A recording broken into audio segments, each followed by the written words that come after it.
என் பேர் ஃபிலோ விஸ்வபிரியா. நான் வந்து ரமேஷ் அவங்களோட பொண்ணு. தாத்தா வந்து எனக்கு தாத்தா கூட பழகுனதே ஒரு பெரிய பாக்கியம். தாத்தா வந்து முதல்ல என்னைய வந்து ரொம்ப அமைதியான பிள்ளை அப்படின்னு நினச்சாங்க. பட் அது உண்மை இல்லை. ஹீ ஆல்வேஸ் நேம் மீ அரட்டை அரங்கம். எப்போவுமே வீட்டுக்கு போனால் என்னை அரட்டை அரங்கம்னு கூப்பிடுவாங்க. அப்போ வந்து என்னோட பேச்சு திறமை எனக்கு தெரியல. தாத்தா வந்து சொல்லும் போது தான் எனக்கு தெரிஞ்சது, ஓகே நம்ம நல்லா பேசுகிறோம், நம்மளால முடியும் சொல்லி நிறைய ஸ்டேஜ் அதுக்கப்புறம் நான் ஏற ஆரம்பித்தேன். நிறையா ஸ்பீச் கொடுக்க ஆரம்பித்தேன் ஸ்கூலில். ஸோ எனக்கு வந்து தாத்தா வந்து எப்படி சொல்கிறது, is a good motivator. More then his music, நான் அவரோட பர்சனாலிட்டி ரொம்ப ரசிச்சிருக்கேன்.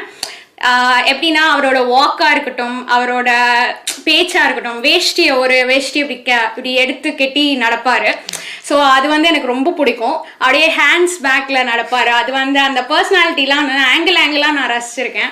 தென் அவரை மடியில் வச்சு கொஞ்சறதா இருக்கட்டும், எல்லாமே வந்துட்டு ரொம்ப ஆச்சரியமாக இருந்தது. ஸோ எனக்கு சங்கீதம் தெரியாது. ஸோ நான் சங்கீதம் கற்றுக்கல. அப்போ வந்துட்டு நான் அவர்கிட்ட ஒவ்வொரு தடவையும் சின்ன வயசில் அவரை எப்போ மீட் பண்ணாலும் நான் பாட்டு பாடுவேன். அப்போ வந்து எனக்கு தெரியாது அவர் வந்து ரொம்ப பெரிய மியூசிஷியன் அப்படின்னு தெரியாது. அவர்கிட்ட பாடுறதே ஒரு பாக்கியங்கிறது அப்போ எனக்கு தெரியாது. Now I am realising it.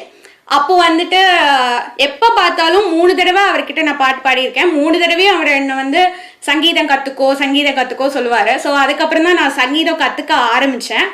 So எனக்கு சிங்கிங் மேலே இப்போ பயங்கர இன்ட்ரெஸ்ட் வந்ததே தாத்தாவால் தான். இந்த பாக்கியம் வந்துட்டு எங்களுக்கு அப்போ தெரியலன்னு சொல்ல முடியாது. நாங்கள் குடும்பத்தில் ஒருத்தராக இருந்தனால அவர் பெரிய ஆள் அப்படிங்கிற இதுக்கு நாங்கள் நினைக்கல. அவரும் அப்படி நினைக்க வைக்கல. நாங்கள் வந்து ஃப்ரெண்ட்ஸாக தான் இருந்தோம். காரைக்குடி இன்சிடென்ட்ல கூட அந்த டைனிங் டேபிளில் பேசிகிட்டு இருக்கும் போது ஹி செட், நீ பெரிய ஆளாக வருவ, கண்டிப்பாக ஃப்யூச்சரில் நீ நல்லா வருவ அப்படின்னு என்னைய சொன்ன ஒரு விஷயம். ஏன்னா என் பேரண்ட்ஸ் கூட என்கிட்ட சொன்னதில்லை. அவங்க மனசுக்குள்ளே வச்சுருந்துருக்கலாம், ஆனால் அவங்க என்கிட்ட சொன்னதில்லை. ஆனால் வந்து தாத்தா வந்து அந்த டைனிங் டேபிளை அன்னைக்கு சொல்லணும்னு அவருக்கு அவசியம் கிடையாது. But he said me. So அவ்வா பற்றி சொல்லணுன்னா, அவ்வா is very very very very very very jovial person. அவங்க ரொம்ப ரொம்ப ரொம்ப ஜோவியலாக இருப்பாங்க. நிறைய விஷயம் பேசுவாங்க, நிறைய கதைகள் பேசுவாங்க. அவ்வாட்ட பேசிக்கிட்டே இருக்கலாம். அவ்வாவோட அந்த விருந்து வைக்கிறதா இருக்கட்டும், உபசரிப்பு இருக்கட்டும், எல்லாமே வந்துட்டு அவ்வாவை மிஞ்ச ஆளே கிடையாது.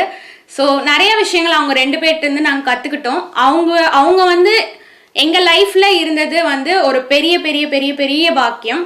So thank you.